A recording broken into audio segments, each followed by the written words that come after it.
अब शाम के समय सविता की ठेली पर अचानक ही एक पुलिस ऑफिसर आता है और वो पुलिस वाला बोलता है, सुनो, सविता तुम्हारा ही नाम है क्या? जी इंस्पेक्टर साहब, मेरा ही नाम सविता है। बताइए, कोई बात हो गई है क्या? सविता, तुम तो गुपचुप और चाट बेचती हो। मैंने सुना है कि उसमें मिलावट करती हो। बहुत सारे लोगों का तुम्हारा गुपचुप और चाट खाकर पेट खराब हो गया है। कई लोगों की तबीयत तुम्हारी इस चाट को खाने की वजह से खराब हो गई है। इसलिए कुछ लोगों ने पुलिस स्टेशन जाकर कंप्लेंट की है। अब तुम्हें हमारे साथ पुलिस स्टेशन चलना होगा, वो भी अभी इसी वक्त। लेकिन इंस्पेक्टर साहब, मैं तो बहुत दिनों से बल्कि महीनों से ये गुपचुप और चाट बेचती हूँ। कभी कोई भी शिकायत नहीं आई।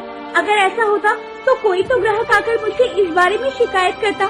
मैंने अपने गुपचुप और चाट में कुछ भी मिलावट नहीं की है साहब। इसका फैसला तो पुलिस स्टेशन जाने के बाद ही होगा। ये सब कुछ मैं तुम्हें अभी यहाँ पर नहीं बता सकता। तुम्हारे गुपचुप और चाट के सैंपल की जांच भी होगी, तभी पता चल पाएगा कि तुम सच बोल रही हो या झूठ। सैंपल की जांच के बाद सब सामने आ जाएगा। इसके बाद में ऐसा कहकर पुलिस वाला सविता को पकड़कर थाने ले जाता है और उसके गुपचुप और चाट के सैंपल का टेस्ट होता है और टेस्ट में वो फेल हो जाती है और उसे जेल में डाल दिया जाता है। सविता बेचारी जेल के अंदर बिलक बिलक कर रो रही थी। दूसरी तरफ जब सविता की माँ को ये बात पता चलती है तो वो बहुत दुखी होती है और खुद से कहती है, मेरी बेटी में तो कोई दोष नहीं था। क्या पता ये पुलिस वाले इसे क्यों ही पकड़ कर ले गए। उसके पिता के जाने के बाद सविता ने सब कुछ बहुत अच्छे से संभाल लिया था। इस घर के मर्द की तरह सारी जिम्मेदारियां निभाई थी। लेकिन अब मेरी बच्ची जेल चली गई है। ना जाने घर का खर्चा कैसे चलेगा। निधि बेटा, अब तो तुझे ही दुकान लगाकर घर के खर्चे को संभालना होगा। सविता की जमानत भी करवानी होगी और उसके लिए पैसे भी तो जुटाने हैं। ये क्या कह रही हो माँ? मैं ठेला लगाऊंगी? मुझे तो धूप में काम करने की आदत नहीं है, तो मैं ये काम कैसे कर सकती हूँ? और फिर? क्या बेटा, क्या फिर?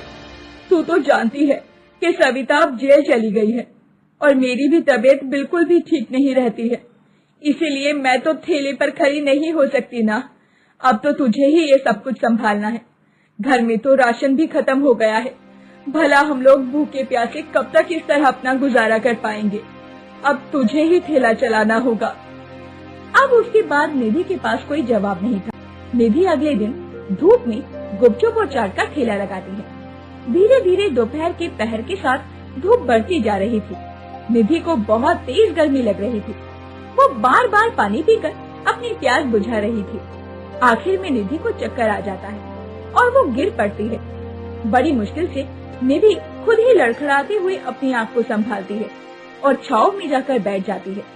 जिसके बाद वो अपने मन में सोचती है, हे भगवान, ये मुझे क्या हो गया?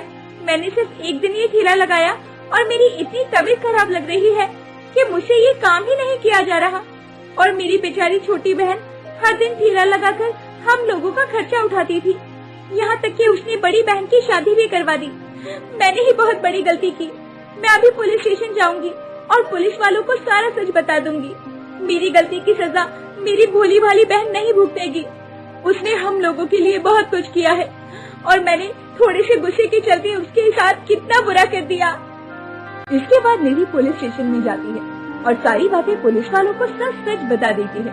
फिर पुलिस वाले उस पर बहुत नाराज भी होते हैं और इंस्पेक्टर निधि को जवाब देता है, अभी तो मैं तुम दोनों बहनों को छोड़ रहा हूँ, लेकिन आज के बाद ऐसा कुछ भी हुआ तो मैं तुम दोनों को अंदर कर दूंगा और उसके बाद कोई भी तुम्हें यहाँ से बाहर नहीं निकाल पाएगा, समझे? अब जाओ यहाँ से और मेरे कानों तक तुम्हारी कोई भी शिकायत नहीं आनी चाहिए। इस बात का खास ख्याल रखना। चलो जाओ।